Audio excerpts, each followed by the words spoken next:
நிறைவு கருத்தை முத்தாய்ப்பாக முன்வைக்க திரு சூரிய பிரகாஷ் அவர்களை பேச அன்போடு அழைக்கிறேன்.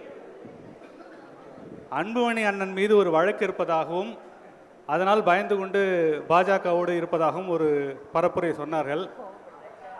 நீங்கள் பாமக மேலே என்ன வேணா குற்றச்சாட்டு சொல்லுங்க, அதை பற்றிலாம் ஆர்கியூ பண்ணலாம். பயங்கிறது மட்டும் எங்களுக்கு இருக்குன்னு தயவு செய்து சொல்லாதீங்க, அதெல்லாம் எங்களால் கேட்க கூட சகிக்கல. இப்போ இந்த வழக்கோட விவரங்களுக்கு போவோம்.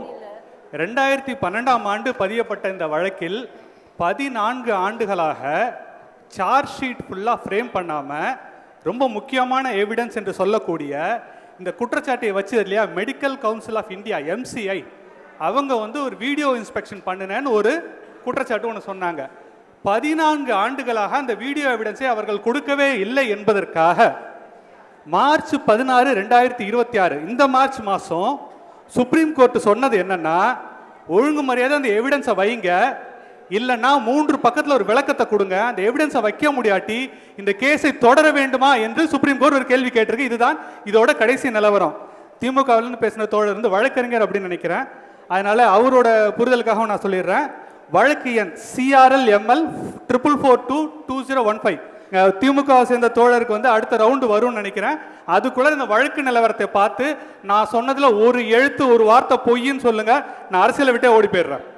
இன்னொரு பாயிண்ட், ஒரு ஊத்தி மூட போற ஒரு வழக்கை பத்தி நான் உங்களுக்கு விவரத்தை சொன்னேன். ஊத்தி மூடிட்டதா இந்த உலகம் நம்பிட்டு, ஆனா உண்மையிலே திறந்திருக்க ஒரு வழக்கை பத்தி சொல்றேன். அது ரொம்ப பாப்புலரான 2G வழக்கு மீண்டும் திறக்கப்பட்டிருக்கிறது, உங்களுக்கு தெரியும் தானே. 2018ஆம் ஆண்டு முதல்ல பதியப்பட்ட வழக்கு, அது நம்பர் சொல்லிடுறேன், CRL-LP 185/2018. இந்த வழக்கு எப்போ திறக்கப்பட்டுச்சுன்னா 2024 மார்ச் மாதம் 22ஆம் தேதி திறக்கப்பட்டது. இந்திய சட்டப்படி 2G வழக்கு மீண்டும் திறக்கப்பட்டு நடந்து கொண்டிருக்கிறது. இதோட கடைசி ஹியரிங், அடுத்த ஹியரிங் வரப்போற நாள் சொல்றேன் கேளுங்க, 19 மே 2026, அதாவது இன்னும் 40 நாள்ல 95/2026 வர்ற மே மாதம் 19ஆம் தேதி 2G வழக்கோட அடுத்த ஹியரிங் டேட் கொடுத்திருக்காங்க. 2G வழக்கு ஊற்றி மூடப்பட்ட வழக்கு இல்ல. ஏற்கனவே திமுக கூட்டணியில விசிகாவோட வேட்பாளராக இருந்து எம்எல்ஏவாகவும் இருக்கக்கூடிய திரு SS பாலாஜி அவரோட மனைவி தான் நம்ம தோழர் ஷர்மிளா. அப்படிங்கிறனால தோழருக்கு இந்த முறை சீட்டு கிடைக்கலங்கனால எதுவும் வருத்தப்படாதீங்க, நிச்சயமா அடுத்த முறை சீட்டு கிடைக்கும் சொல்லி என்னோட வாழ்த்துக்கள், அடுத்த முறை கிடைக்கிறது என்னோட வாழ்த்துக்கள் நான் இப்பயே சொல்லிடுறேன். இப்போ உங்களுக்குலாம் ஒரு கேள்வி வரும், இப்பெல்லாம் உங்களுக்கு ஒரு கேள்வி வரும், என்னங்க அரசியல் விமர்சகர்னு சொன்னாரு, அவங்க விசிகா காரங்க சொல்றீங்களே. நிறைய பிரச்சாரம் பண்ணியிருக்காங்க. ரெண்டாவது, அவங்க பேசும்போது அதிமுக கூட்டணியில் நிறைய குழப்பம் இருக்கு அப்படின்னா யார் சொன்னாங்கன்னு கேட்டா, ஆட்டோ ஸ்டாண்டில் சொன்னாங்க, டீ கடையில் சொன்னாங்க, ஃபேஸ்புக்கில் போட்டாங்கங்கிறாங்க. ஏங்க உங்கள் கூட்டணியில் இருக்கக்கூடிய குழப்பங்களை சொன்னது சாதாரண நாட்டில் யாரும் சொன்னாங்கன்னு நான் சொல்லலை. உங்களோட காங்கிரஸோட எம்பியா இருக்கக்கூடிய ஜோதிமணி அவர்கள் சொல்றாங்க, 38 தொகுதி இருக்குங்க கொங்கு பகுதியில், கொங்கு வேளாளருக்கு ஒரு சீட்டு கூட கொடுக்கலன்னு யார் சொல்றா? ஜோதிமணி அவர்கள் சொல்றாங்க. அருந்ததிய சமூகத்திற்கு ஒரு இடம் கூட கொடுக்கவில்லை என்று யார் சொல்றாங்க? ஜோதிமணி சொல்றாங்க. கட்சியில சேர்ந்து ஒரு நாளில் சேர்ந்தவருக்கு MP சீட்டு கொடுத்தீங்களே, இதெல்லாம் நியாயமான்னு யார் கேட்கிறா? ஜோதிமணி உங்க MP கேட்கிறாங்க. அதை விட முக்கியமான ஒரு கேள்வி, சரி வேணாம் விடுங்க, இந்த மாதிரி கேள்விகள்லாம் ஜோதிமணி அவர்களே கேட்குறாங்க. நாங்கள் உங்கள் கட்சியில் இருக்கக்கூடிய அதிகாரப்பூர்வமான MLA, MP, மினிஸ்டர், மாநில தேசிய தலைவர்கள் வைக்கக்கூடிய குற்றச்சாட்டு தான் நாங்கள் கேட்குறோமே தவிர, எங்கேயோ காதால கேள்விப்பட்டேன் அவன் சொல்லி இவன் சொல்லி அவன் சொன்னா என்கிட்ட அப்படிங்கிற வகையில் நாங்கள் கேள்வி கேட்கவில்லை. ஜோதிமணி அவர்கள் இன்னும் கடுமையான ஒரு வார்த்தை சொன்னாங்க. சூரிய பிரகாஷ், உங்களை வளர்த்து ஆளாக்குன மருத்துவர் ராமதாஸ் அவர்களை உங்களை பத்தி என்னென்ன வார்த்தைகள் சொல்றாரு அப்படிங்கிறது ஒண்ணு இருக்குல்ல, அதையெல்லாம் கணக்கில் எடுத்துக்காம இருந்தா மருத்துவர் ஐயா அவர்கள் ஏன் சொன்னாருங்கிறதுக்கான விளக்கங்களை நாங்கள் சொல்றோம். அது ஏற்கனவே மருத்துவர் ஐயா அவர்கள் வயதான உடல்நிலையின் காரணமாக அவருக்கு தவறான தகவல்கள் கொடுக்கப்பட்டு நானோஜெரியன் அப்படின்னு சொல்லலாம். நானோஜெனரியன் அப்படின்னா 90 வயதை தாண்டுகிறவர்கள், அவர்களுக்கு இருக்கக்கூடிய ஞாபக சக்தி, அவர்களுக்கு இருக்கக்கூடிய பல்வேறு காக்னேட்டிவ் எபிலிட்டி சம்பந்தமாக மருத்துவ ரீதியாக மருத்துவர் அன்புமணி நிறைய விளக்கம் கொடுத்துருக்காங்க. அதில் இறங்குறது ஒரு நாகரிகமான விஷயமா இருக்காதுன்னு நினைக்கிறேன். அப்படி ஒரு வேலை இறங்கணும்னா, கருணாநிதி சொன்னார் இல்லையா, அழகிரி அதிகாலையின் வீட்டுக்குள் வந்தான், ஸ்டாலின் இன்னும் 3 மாதத்தில் செத்து விடுவான் என்று அழகிரி சொன்னான், நெஞ்சில் இடி இறக்கியது போல் இருந்ததுன்னு கருணாநிதி சொன்னார் இல்லையா.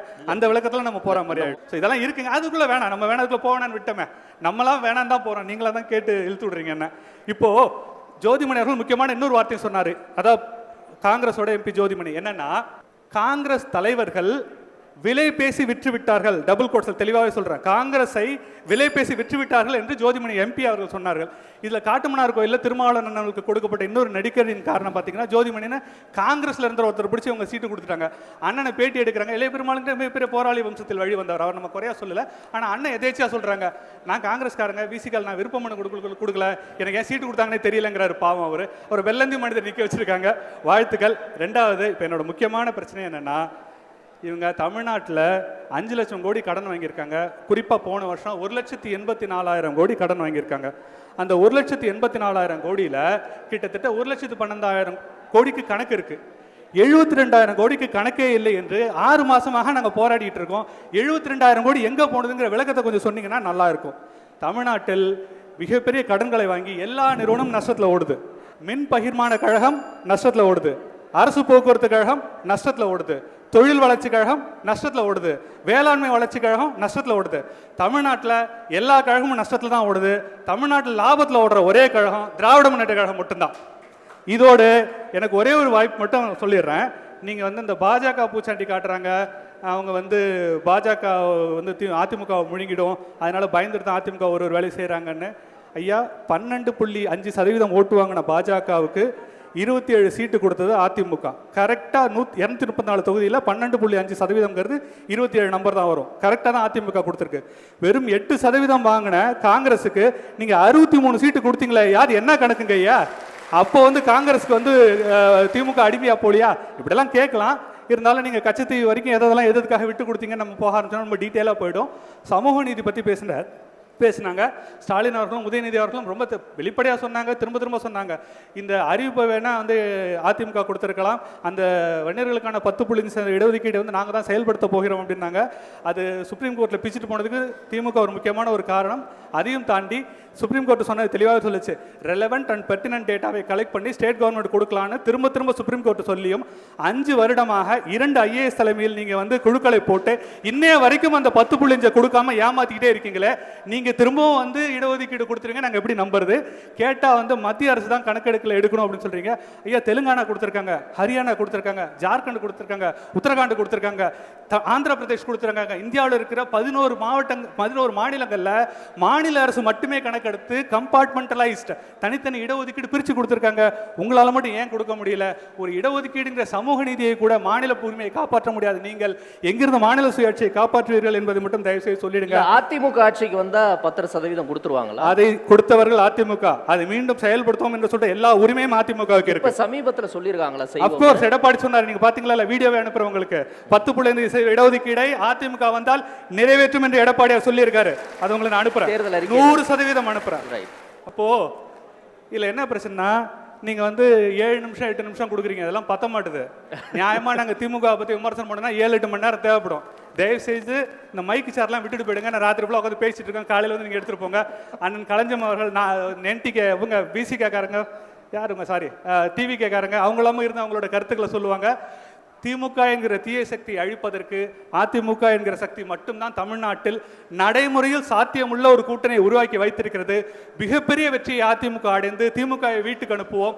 இன்னும் 30 நாட்களில் தமிழ்நாடு மிகப்பெரிய கொண்டாட்டத்தை சந்தித்து இங்கே நடக்கக்கூடிய எல்லா ஊழல்களுக்கும் அதிகார துஷ்பிரயோகங்களுக்கும் முடிவுக்கு தமிழ்நாடு உண்மையான விடியலை இந்த திமுக ஆட்சியை அகற்றுவதன் மூலம் காணும் என்று கூறி வாய்ப்பளித்த அனைவருக்கும் நன்றி கூறி விடைபெறுகிறேன். நன்றி, வணக்கம்.